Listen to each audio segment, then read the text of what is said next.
Hey everyone. Um, what I would love to show you today is how to put a photo slideshow into your portal page without driving yourself crazy and wasting a lot of time and using up a lot of portal space.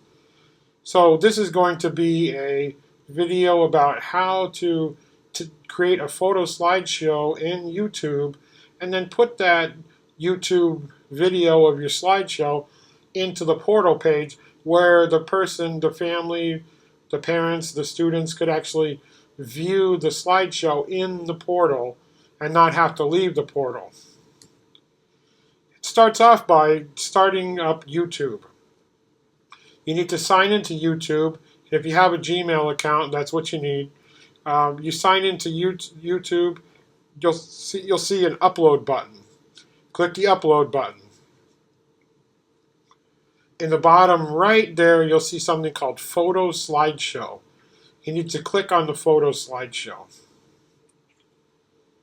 Now, you're going to have to click 2 times here. First, you're going to need to click Upload Photos. Then, you're going to need to click Select Photos from your computer, which is the blue rectangle at the bottom.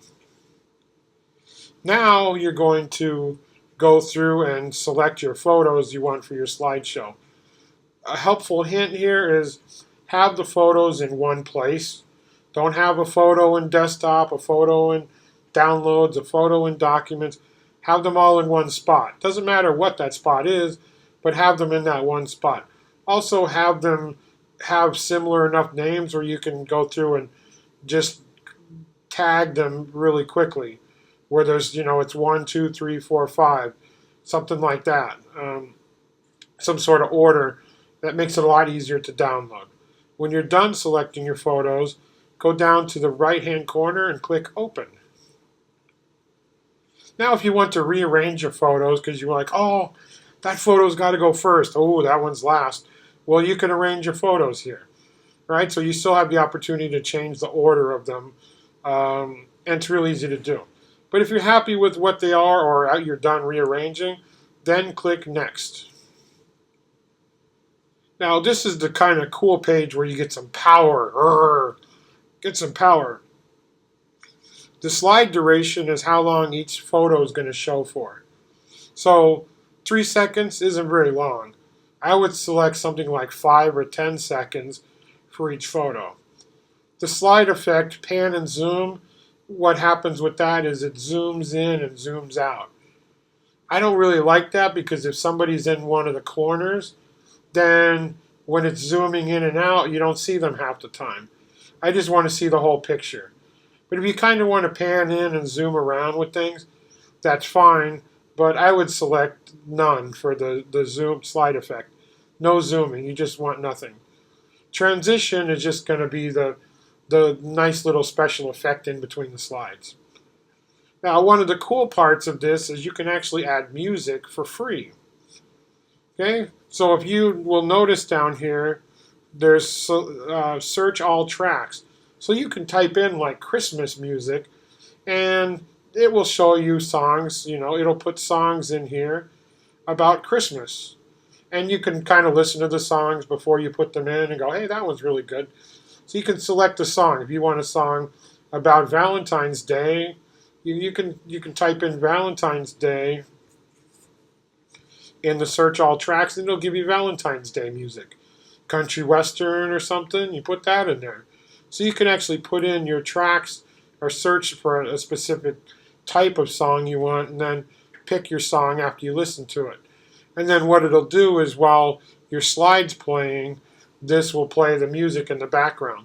And the music's free, so you don't have to go find songs that cost money.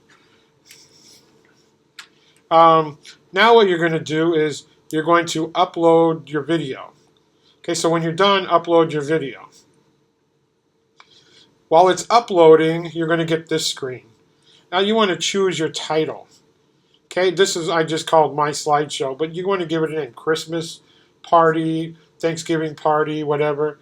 And then you need to change the privacy settings. Okay, you need to change that. The privacy settings public means that anyone can go to YouTube and see it. Probably don't want that for pictures. Okay, so what I would do is select private. Okay, so go, instead of click on the public, click on the public, and then select private. When you're done with that, publish it. This is important. You want to click on embed. This is going to give you the code that you're going to need later on. So when you click embed, you're going to get this crazy concoction of, symbols, letters, numbers, words. Well, that's not important. What's important is just to copy it. Copy it by hitting Command C, which is the CMD button in the letter C, or Control C if you're using Windows. Okay, if you're using a Mac, it's Command C. That's going to copy this, so you don't have to remember what all the symbols and words are. Now you're going to go into your portal, create a new bulletin. Click on this crazy little box that's got the greater than, less than sign in there. You're going to click on that, and when you hover over it, when you put your mouse on there, it'll say embed. Okay, you want to embed something here. Then you go up to, you click here, and then Command V for Macs. Command V is in Valentine's Day. That's going to paste it. On Windows, it's Control V, which is paste. So Command V for Mac, Control V for Windows. And then click Insert. Now, at this point, you can type in your bulletin if you want to. This is where I type in whatever you need for your newsletter. Here's where you can type in your newsletter. If you want to have it go to all your classes, then click Clone to other groups.